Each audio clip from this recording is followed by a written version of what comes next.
നമസ്കാരം. ഈ അടുത്ത് വളരെയധികം സോഷ്യൽ മീഡിയയിൽ വിവാദം ഉണ്ടാക്കിയ ഒരു വീഡിയോ നിങ്ങളെല്ലാവരും കണ്ടു കാണുമല്ലോ.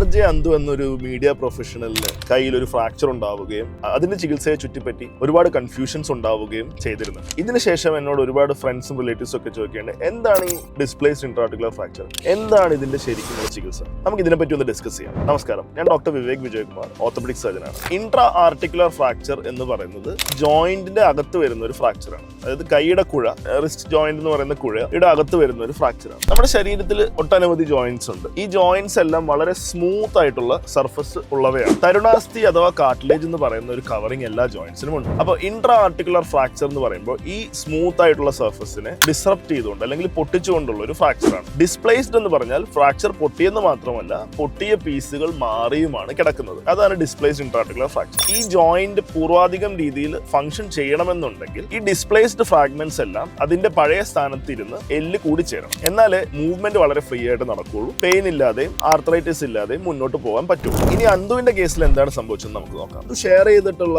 ഒരു സോഷ്യൽ മീഡിയ പോസ്റ്റിനകത്ത് അന്തുവിന്റെ CT റിപ്പോർട്ട് കാണുന്നുണ്ട്. അതിനകത്ത് ഡിസ്പ്ലേസ്ഡ് ആയിട്ടുള്ള ഇൻട്രാ ആർട്ടിക്കുലർ ഫ്രാക്ചർ എന്നാണ് കാണുന്നത്. എക്സ്റേയും വേഗമായിട്ട് ഷെയർ ചെയ്തിട്ടുണ്ട്. അതും സൂക്ഷിച്ച് നോക്കിയാൽ നമുക്ക് കാണാം ഈ ഫ്രാക്ചർ ജോയിന്റിനെ ഇൻവോൾവ് ചെയ്യുകയും അത് പൊട്ടി മാറിക്കിടക്കുകയും ചെയ്യുന്ന പോലെയാണ് എക്സ്റേയിൽ കാണുന്നത്. അപ്പൊ അങ്ങനത്തെ ഒരു കേസിൽ ഒരു 29 വയസ്സായ ഒരു ചെറുപ്പക്കാരന് ഫുൾ മൂവ്മെന്റും കാര്യങ്ങളും റീഗെയിൻ ചെയ്യാനായിട്ടുള്ള ബെസ്റ്റ് പോസിബിൾ ഓപ്ഷൻ സർജറി തന്നെയാണ്. സർജറി വേണോ വേണ്ടയോ എന്നുള്ളത് പേഷ്യന്റിന്റെ പേഴ്സണൽ ഡിസിഷൻ ആണ്. അത് പേഷ്യന്റും ഡോക്ടറുമായിട്ട് ഡിസ്കസ് ചെയ്ത് തീരുമാനിക്കേണ്ട ഒരു കാര്യവുമാണ്. ഇനി ഏത് കേസിലാണ് ഇത് ഫ്രാക്ചർ പ്ലാസ്റ്ററിൽ മാനേജ് ചെയ്യുന്നത്? സപ്പോസ് അത് ഇൻട്രാ ആർട്ടിക്കുലർ ഫ്രാക്ചർ അല്ല, ജോയിന്റ് ഇൻവോൾവ്ഡ് അല്ല, ജോയിന്റിന് പുറത്താണ് ഫ്രാക്ചർ എങ്കിൽ അതൊരു പക്ഷേ കുഴ വലിച്ചിട്ട് പ്ലാസ്റ്റർ ചെയ്തത് കൊണ്ട് ശരിയായേക്കാം.